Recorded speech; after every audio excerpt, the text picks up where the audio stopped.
Bismillahirrahmanirrahim. Assalamualaikum warahmatullahi wabarakatuh. Selamat sore dan salam sejahtera untuk kita semua.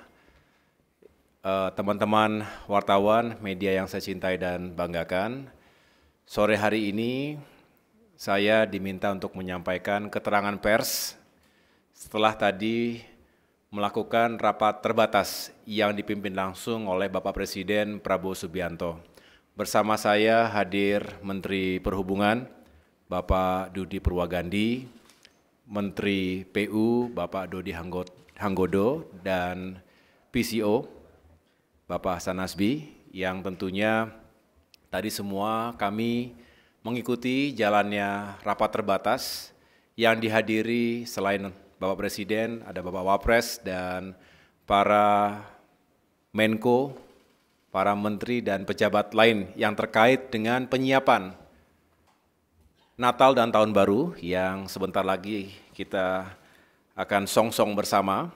Yang jelas seperti tahun-tahun sebelumnya kita juga berupaya untuk mengantisipasi, mengidentifikasi berbagai tantangan atau permasalahan yang mungkin atau bisa dihadapi oleh masyarakat luas, terutama saudara-saudara kita yang akan melakukan mobilitas perjalanan di masa liburan Nataru yang kita prediksi akan mengalami peningkatan arus pergi, baik itu di hari-hari Natal maupun di Tahun Baru, maupun arus kembalinya.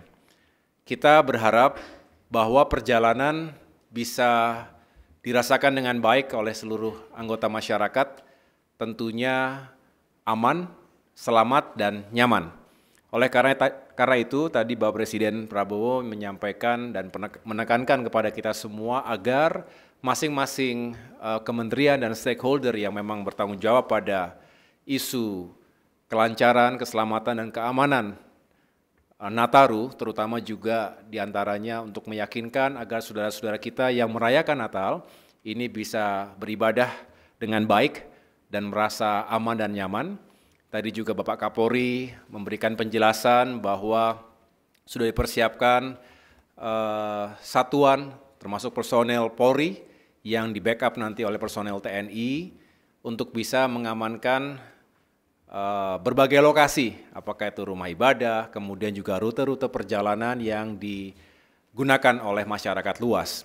Dari Menteri Perhubungan tadi juga sudah menjelaskan, melaporkan bahwa berbagai moda transportasi, baik darat, laut, udara maupun kereta api, ini juga sudah dipersiapkan sarananya, termasuk prasarana pendukungnya, apakah bandara, dermaga, stasiun, terminal, dan lain sebagainya, ini benar-benar bisa mengakomodasi diperkirakan 110 juta masyarakat yang akan melakukan mobilitas, baik antar daerah maupun di dalam provinsi yang sama.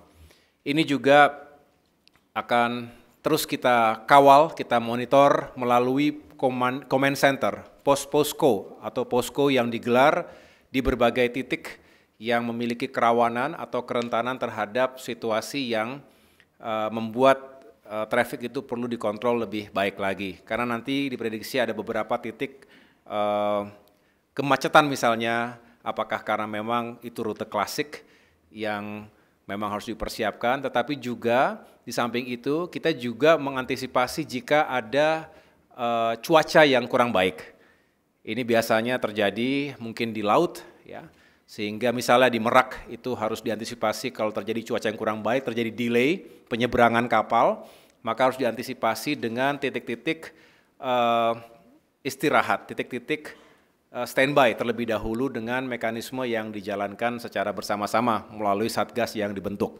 Dari sisi pekerjaan umum, tentu kita ingin meyakinkan agar fasilitas infrastruktur dasar termasuk jalan-jalan tol, jalan raya antar provinsi, jalan nasional, dan lain sebagainya itu juga benar-benar berfungsi dengan baik.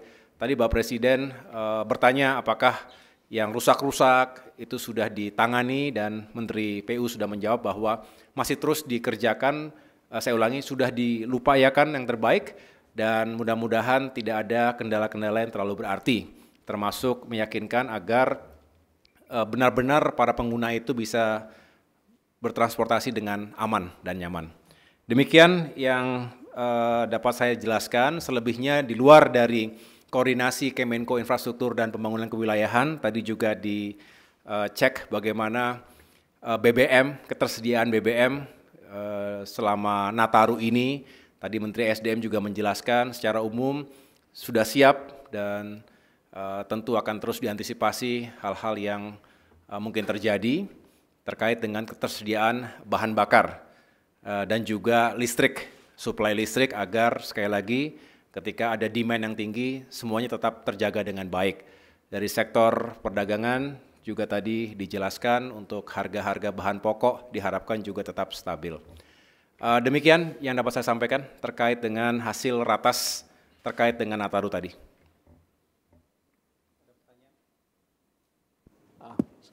Terima kasih Pak. Saya Emir Pak dari CNBC. Sedikit aja Pak mau tanya terkait dengan tol yang difungsikan untuk saat Nataru nanti ada berapa dan di mana saja ya Pak? Terima kasih. Nanti bisa dijelaskan lebih lanjut. Yang jelas kita mempersiapkan berbagai ruas jalan tol, termasuk juga kita ingin memastikan manajemen rekayasa lalu lintas untuk mengantisipasi kemacetan yang mungkin terjadi. Ini bisa saya jelaskan secara singkat, nanti mungkin kesempatan berikutnya bisa dijelaskan oleh Menteri PU. Jadi jalan tol di Pulau Jawa yang operasional itu sepanjang 1.830 km. Kemudian ada beberapa, saya ulangi, tempat istirahat dan pelayanan yang dipersiapkan itu ada 90 secara keseluruhan dan 422 gerbang tol beroperasi. Kemudian untuk mendukung kelancaran libur Natal dan Tahun Baru, yang dilakukan antara lain yang pertama penambahan ruas tol beroperasi sepanjang 47,6 km di Pulau Jawa. Ini ada beberapa keterangannya apakah yang di Cimanggis Cibitung, Cibitung Cilincing, Solo Yogyakarta, Serpong Balaraja dan lain sebagainya. Kemudian ada juga yang sifatnya fungsional, jalan tol fungsional sementara. Nah ini kebetulan nanti malam kan saya akan bersama Bapak Menhub mencoba trek direct train dari Jakarta ke Yogyakarta. Kemudian keesokan harinya saya juga akan melakukan pemeriksaan bersama Menteri PU di segmen jalan tol fungsional khususnya yang menghubungkan Klaten dengan Prambanan, kurang lebih 8,6 km. Karena ini sifatnya belum 100% sempurna, karena sifatnya fungsional, maka memang ada beberapa yang belum sangat optimal. Tetapi kami ingin memastikan bahwa walaupun belum 100% bisa dioperasionalkan dan masih sementara sifatnya, tetapi tetap kita utamakan keselamatan dan kenyamanan masyarakat pengguna jalan tol tersebut. Kemudian yang lain-lain adalah peningkatan kapasitas jalan tol, ya, termasuk untuk Jakarta Cikampek, di mana pengoperasian tambahan 1 lajur ruas Jakarta Cikampek dari 3 lajur menjadi 4 lajur pada sejumlah kilometer yang nanti bisa dijelaskan lebih rinci di kesempatan yang lain. Saya pikir itu jaringan jalan nasional non tol di Indonesia juga akan terus kita persiapkan sehingga masyarakat nanti bisa traveling dengan lebih baik lagi. Cukup? Baik.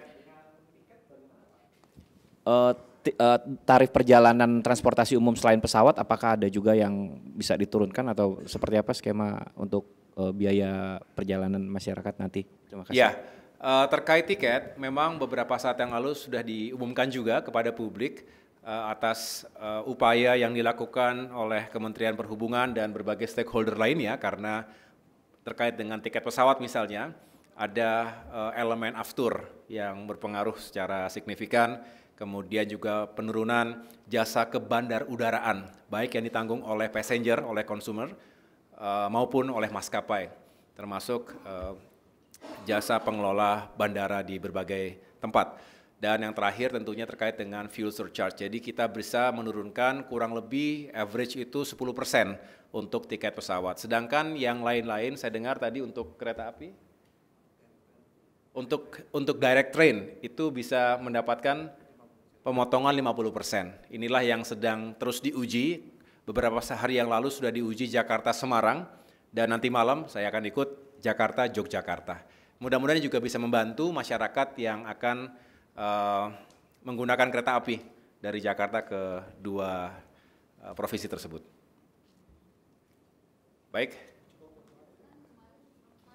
Mas Menteri, diperkirakan kan ada 110 juta masyarakat yang melakukan perjalanan. Apakah ini di breakdown misalnya berapa yang menggunakan transportasi darat, berapa yang laut dan udara? Dan antisipasinya akan seperti apa? Makasih. Sebetulnya tadi sudah dipaparkan kepada Bapak Presiden, nanti bisa diserahkan kopinya untuk datanya ya. Ada bisa diambil sebentar.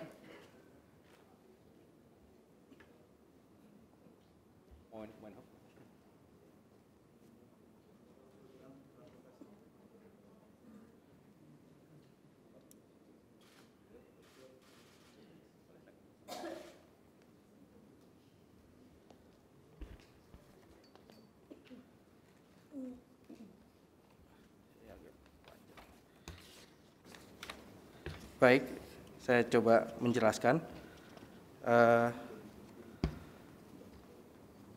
Jumlah pemudik yang kami survei itu kurang lebih yang akan melakukan perjalanan adalah sebanyak 110,6 juta. Kami memang terdiri dari beberapa moda transportasi, diantaranya adalah moda transportasi udara yang masih tergolong banyak, sekitar 8,2 juta. Kemudian transportasi kereta api 6,8 juta. Penyeberangan, terminal atau ke darat itu 2,5 juta, penyeberangan 1,6 juta dan pelabuhan 1,3 juta. Untuk detailnya nanti akan kami sampaikan juga kepada media mengenai jumlah yang akan digunakan oleh para mengenai moda transportasi yang akan digunakan oleh para pemudik. Kurang lebih demikian untuk penjelasannya. Ada lagi? Silakan.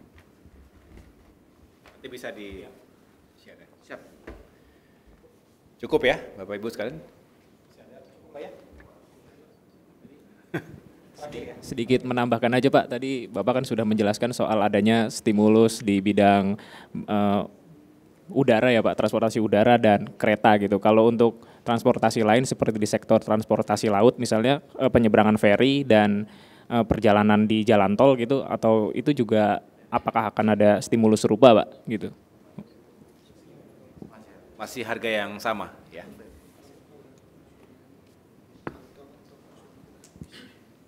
Tol fungsional gratis. Ada program-program kemarin juga kan, program-program yang Mudik gratis. Ada beberapa program juga mudik gratis misalnya yang bisa diikuti oleh masyarakat dengan sejumlah rute yang bisa juga dijelaskan nanti pada kesempatan berikutnya oleh Menteri Perhubungan secara langsung. Oke, terima kasih teman-teman. Mudah-mudahan Nataru bisa berjalan dengan lancar dan kita semua diberikan keselamatan dalam melakukan perjalanan dan meningkatkan ekonomi secara bersamaan. Terima kasih. Wassalamualaikum warahmatullahi wabarakatuh.